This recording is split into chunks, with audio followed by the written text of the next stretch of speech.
네, 오늘은 원피스 속 현상금을 총정리해보도록 하겠습니다.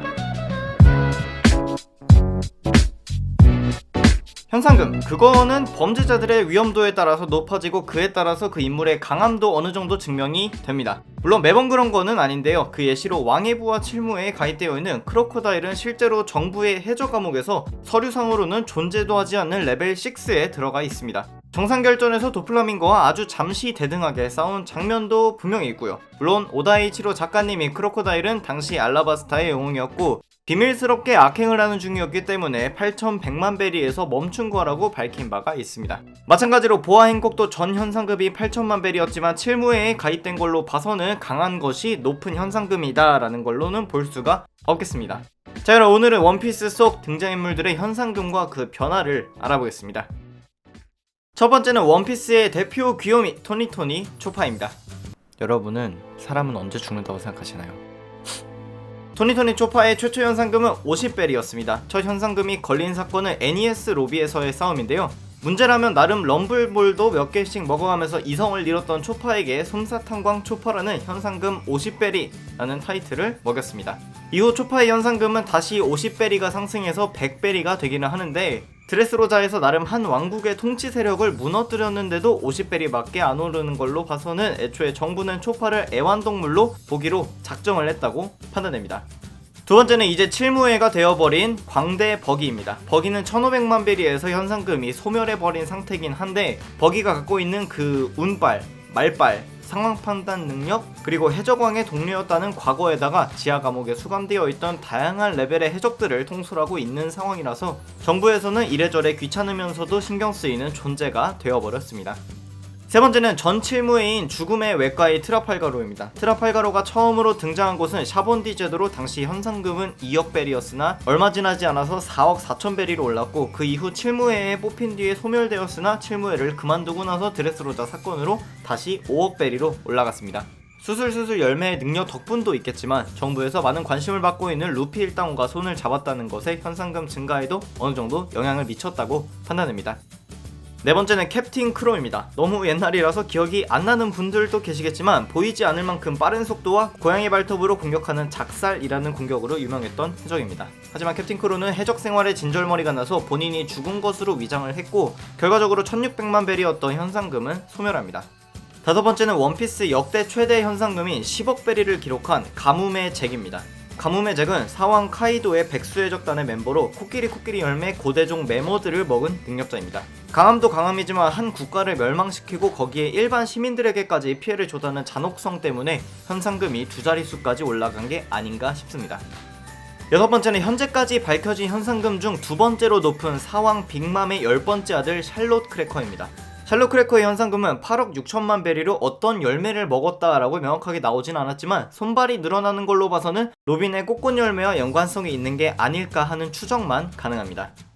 일곱 번째는 해골 브룩입니다. 브룩은 원 현상금은 3,300만 베리로 이 당시에는 룸바 해적단이었지만 부활 열매를 먹고 루피의 동료가 된 후에는 드레스로자 사건을 기점으로 8,300만 베리로 상승한 상태입니다.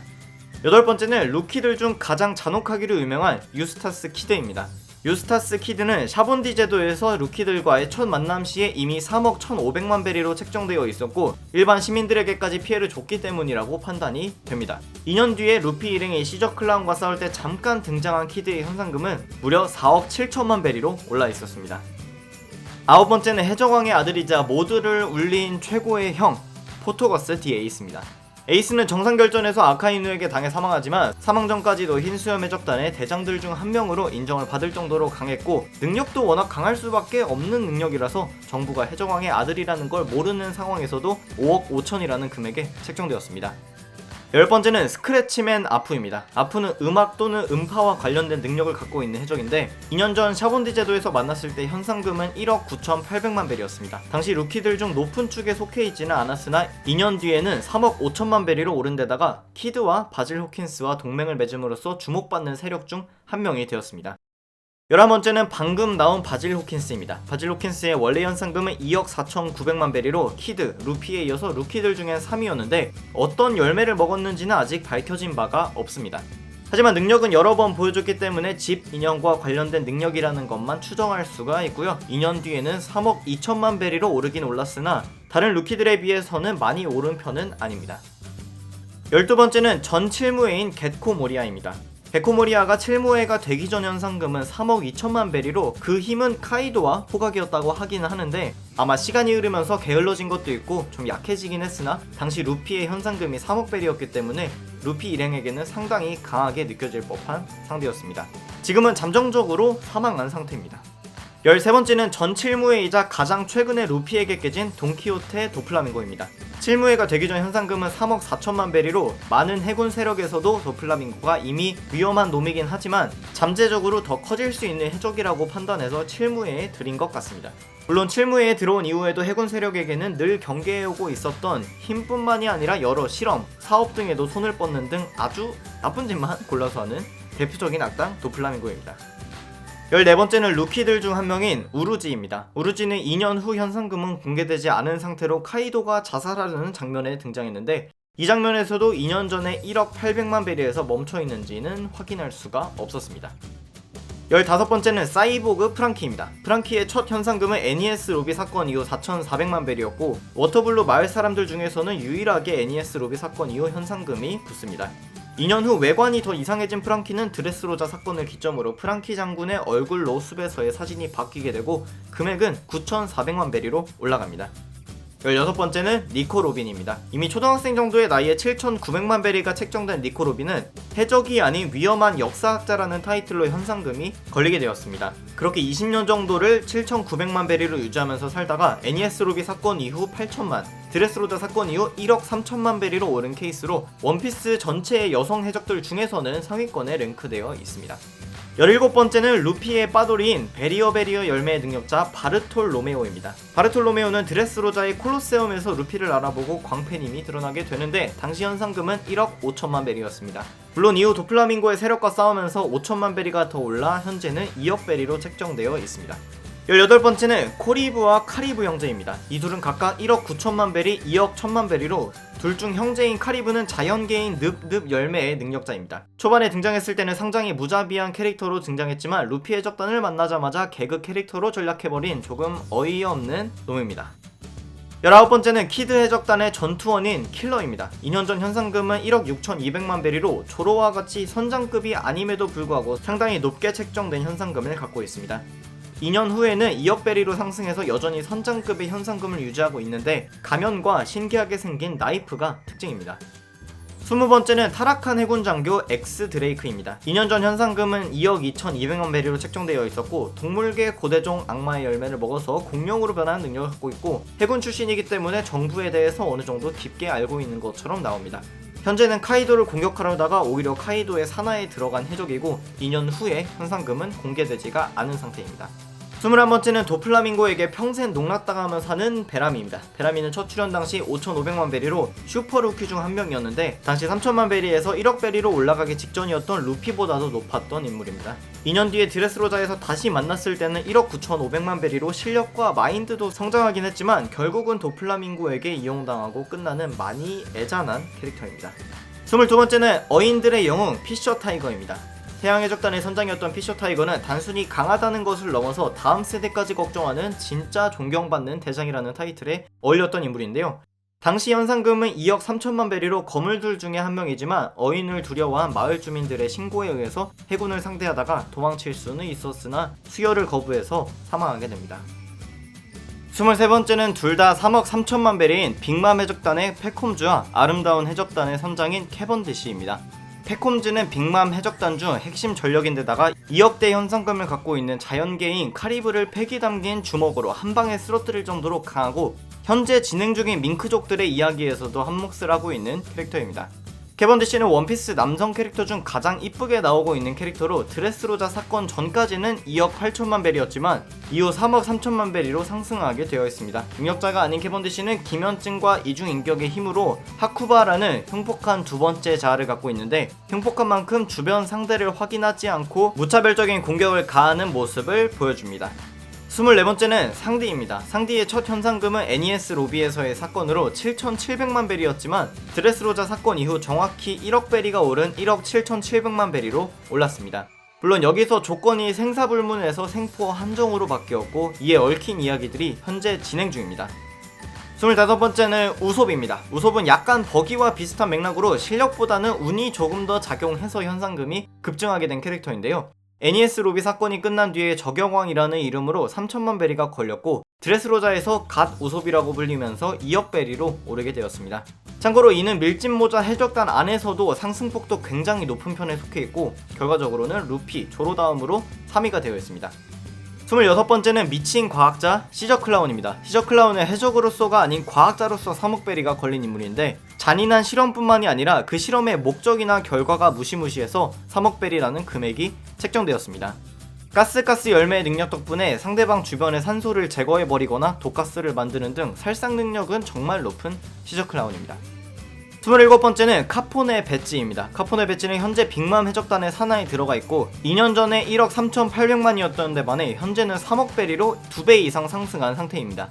자신의 몸이 성 자체라서 무기, 부하 등을 자신의 몸 안에 뒀다가 공격 시에 나오게 할 수 있는 능력자로 최근 상디와의 짧은 갈등도 있었습니다.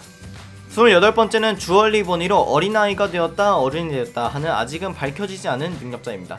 2년 전의 현상금은 1억 4천만 베리로 초신성들 중에 한 명이었으나 당시 검은 수염에게 당한 상태로 아카이누를 만나기도 했었습니다. 임펠다운으로 향한 줄 알았던 주얼리 보니는 2년 후에도 이렇다 할 눈에 띄는 행적은 남기지 않은 상태입니다.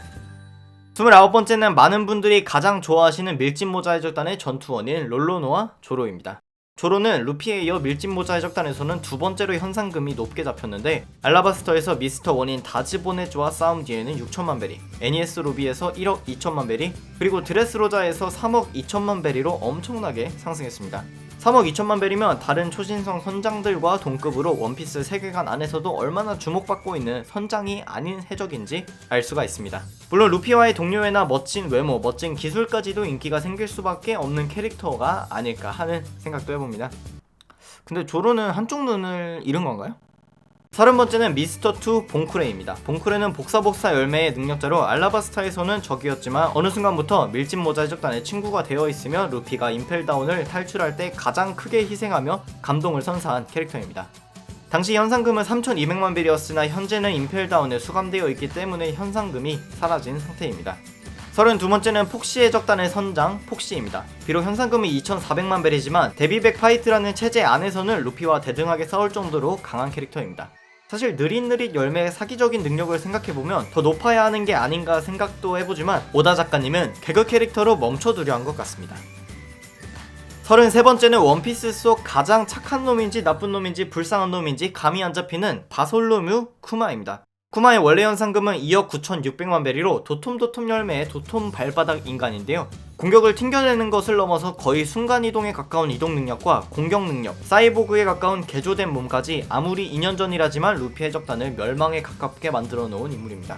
정상 결전을 기점으로 자아라는 게 완전히 날아간 것 같은 모습을 보이면서 더욱 뒷이야기가 궁금해지는 캐릭터입니다.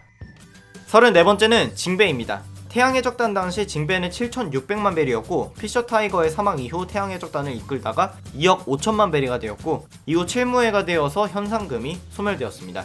물론 정상결전에서 해군과의 싸움에 동참해서 다시 현상금이 돌아왔겠지만 얼마인지는 확인된 바가 없습니다. 35번째는 스스로 흰수염의 아들이라고 이야기하는 에드워드 위블입니다. 에드워드 위블의 능력을 짐작할 수 있는 예시 같은 것이 전혀 나와있지 않기 때문에 알 수가 없지만 칠무회가 되기 전 현상금은 4억 8천만 베리로 이미 숫자로 판명되기에 보통 강한 게 아니라는 것만 추정할 수가 있습니다. 근데 설마 흰수염의 아들일까요? 36번째는 나미입니다. NES 로비를 기점으로 1,600만 베리의 금액으로 측정된 나미는 드레스로자에서 6,600만 베리로 오르며 나름 선전을 했는데 순전히 현상금에만 초점해서 분석을 해보면 나미의 파워라기보다는 우솝이 제작해준 무기들에 나미의 활용력 정도가 더해져서 어느 정도 전투를 능숙하게 할 수 있었다고 봅니다. 37번째는 몽키 D 루피입니다. 루피는 어떤 전투는 일단 끝나면 점점 악명과 인기가 높아지는데 순서대로 아론파크에서 3천만 베리, 알라바스타에서 크로코다일과의 전투 이후에 1억 베리, NES 로비에서 3억 베리, 정상결전에서 4억 베리로, 그리고 2년 뒤 드레스로다에서 5억 베리로 이미 2년 동안의 수련에 들어가기 전부터 4억이라는 금액을 갖고 시작한 초신성 중에서는 가장 빠르고 높게 오르고 있는 상황입니다. 더욱이 아버지가 드래곤, 할아버지가 거푸중장이라는 사실이 밝혀지면서 해군, 해적, 일반 사람들 할 것 없이 주목받고 있는 주인공다운 모습을 제대로 보여주고 있습니다. 그 이외에도 1권에서 나온 800만 베리의 산적 히그마, 샹크스의 부하 9400만 베리 록스타, 시저 클라운에게 처참하게 이용당한 8006만 베리의 갈색 수염, 상디의 해상 레스토랑을 정복하려고 했던 1700만 베리의 클라크, 2000만 베리의 아론, 500만 베리의 알비다, 500베리의 베포, 900만 베리의 장고, 또 만화책에는 등장하지 않고 애니메이션 혹은 영화에서만 등장했었던 캐릭터들도 있습니다. 하지만 제가 제일 궁금한 거는 도대체 사왕의 부하인 가뭄의 재기 10억벨이면 사왕들은 얼마나 되며 과거 해적왕의 현상금은 과연 얼마였을지 궁금해지는 대목입니다. 자, 그래서 오늘의 원피스 속 현상금 정리 영상은 여기까지였습니다. 재밌었다면 좋아요를 꾹, 구독 버튼도 꾹 눌러주시기 바랍니다. 지금까지 삐맨이었습니다.